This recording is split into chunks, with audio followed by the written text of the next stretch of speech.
Қазақтың ұлттық тағамы қарын бүрме. Бұл тағамның шығу тарихы ертеде ата-бабаларымыз аңшылыққа ұзақ сапарға шығарда қолданған. Жылқы қарнына кесектеп туралған қой сиыр еті немесе жылқы етін қазы қартасымен салып өз сөлінде пісіреді. Ал алдымен қарынды иіс-қоңыс шырышын кетіру үшін тұзға жақсылап ысқылап жуып, тұзды суға жібітіп, бездерін алдым.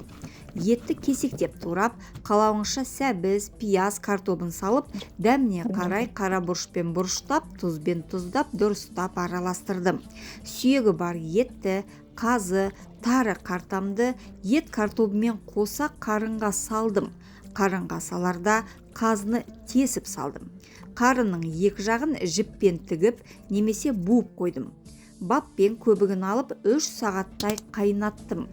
Бұл бір құрап піскен хош иісті қарын бүрменің тіл үйретін дәмін бір татсаңыздар, таңдайларыңыздан ешқашан дәмі кетпейтін таңсық тағам, жеңсік ас екенін байқайсыздар. Бұл ағзаға пайдалы алуан түрлі дәруменге бай.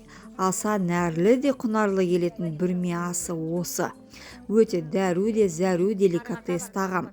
Сыйлы қонақ келгенде мал сойып әуре болып жатпай-ақ, дайын бүрмедегі сыбағаны қазанға сала салып ұсынсаңыз өте ыңғайлы.